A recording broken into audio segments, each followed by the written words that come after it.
Olá, amigos. Este é o quadro A Vida em Pauta.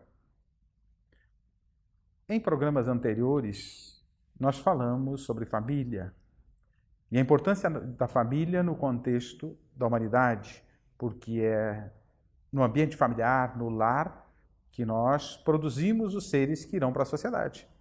Então, a família é o ponto fundamental. Quando a família não está bem, falamos naquela ocasião, temos a recrudescência do egoísmo, resposta que os Espíritos dão a Allan Kardec em O Livro dos Espíritos. Então, hoje vamos falar de educação. Pensar um pouquinho nas questões de educação. A educação, segundo Kardec, é a formação de caracteres, são os valores que construímos nos seres que estão aos nossos encargos, principalmente no ambiente familiar, mas em todos os ambientes estamos afetos ao processo educativo, tanto sendo educados, remodelando as nossas vidas, quanto educando. Mas principalmente no lar, no ambiente familiar, nós temos este compromisso de formar caracteres naqueles seres que estão chegando sob nossa responsabilidade. Então, a família é a primeira responsável no processo educativo. É ela que vai dar os primeiros passos no ser para a formação dos seus caracteres e definir, a partir desta formação, como o indivíduo irá comportar-se na sociedade, no ambiente onde ele transitar. Então, quando pensamos em família e no processo educativo, temos que nos perguntar: que filhos estamos entregando para o mundo, para a sociedade? Nós queremos um mundo melhor para os nossos filhos, mas a condição é inversa. Que filhos estamos entregando para o mundo para que ele fique melhor? Estamos entregando filhos com maior qualidade, com maior preparo, ou estamos abandonando? Joana de Ângeles, no livro Constelação Familiar, onde ela trata diversas questões sobre a família, pela Joana de Ângeles Espírito, pela mediunidade abençoada de Divaldo Pereira Franco, ela nos diz o seguinte: para não perdermos, vamos na íntegra. A denominada luta de gerações, na qual os reais valores da dignificação humana são ultrajados pelas proposições modernistas de hoje, do aqui e do agora. Favorece a debandada do lar pelos jovens, incapazes ainda de orientar a existência, de enfrentar os desafios, de viver em equilíbrio. Está nos chamando a autora atenção para as questões de que jovens estamos largando para o mundo, às vezes muito cedo, despreparados e assim por diante. Então temos que pensar nessa questão da orientação que estamos dando no lar. Que tipo de orientação estamos dando? E, evidentemente, os pais, nesse processo orientativo, diz a autora, que vivem conflitos para orientar. Porque se o lar apresenta valores que formam bons caracteres, formam homens de bem, indivíduos de bem, o mundo lá fora chama para outros valores. E haverá um conflito na cabeça do jovem. Haverá um conflito entre o processo educativo para o bem e o chamamento do mundo, onde tudo é válido, tudo pode, sem restrição e sem responsabilidade nenhuma. Em todas as áreas, na área comportamental, na questão da sexualidade, na questão do uso de drogas, do uso de bebidas e por aí afora, no respeito e desrespeito às pessoas, tudo vale lá fora. Mas será que tudo vale? Então a família que está estruturada, tentando formar este jovem, preparar os seus filhos para uma sociedade, para construir uma sociedade melhor, enfrenta este conflito. O desafio no lar e o chamamento no mundo.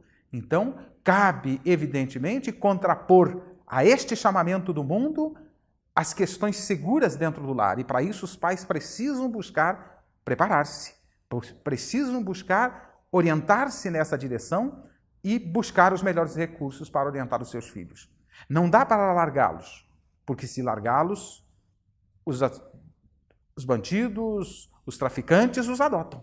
Então é importante que dentro do lar nós tenhamos, contrapondo a este chamamento do mundo, as orientações seguras, através do diálogo, principalmente através do diálogo, do abrir-se com os filhos, ter esta relação muito próxima com os filhos para que os pais sejam o ponto de referência dos filhos, para que quando o mundo chamar para coisas não muito seguras, os filhos venham até os pais se questionar. Se não há o diálogo com os pais, por certo, eles vão se orientar com os amigos, que sabem tanto ou menos do que eles.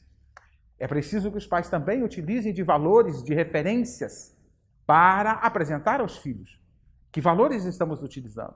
Temos uma série de orientações, de recursos trazidos por estudiosos, pensadores, pedagogos e por aí afora. Mas o maior pedagogo de todos os tempos, o maior terapeuta de todos os tempos, Jesus, nos trouxe as lições mais seguras. Não quer dizer que em outros âmbitos não tenhamos lições e recursos para orientar nossos filhos, e os temos na psicologia, nas questões da ciência humana que trata da psique, e nas suas mais variadas correntes, tem recursos fabulosos.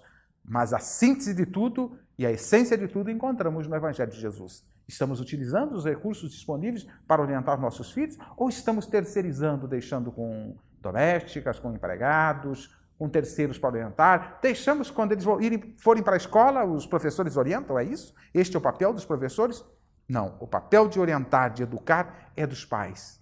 Então, se você não o faz, não dialoga, não abre espaço para o diálogo, e hoje cada vez mais difícil o espaço para o diálogo devido a estarmos imersos nas redes sociais e não sobra tempo nem dentro do lar para conversar, fica difícil o diálogo. E se não há diálogo, como apresentar os valores, como discutir e tratar dos valores e acompanhar e perceber os momentos e as mudanças dos filhos e apresentar com isso e contrapor com isto uma boa orientação, uma orientação segura, principalmente, dos ensinamentos de Jesus, se não há diálogo. Então é preciso, se você não faz isso, passe a preocupar-se em fazer.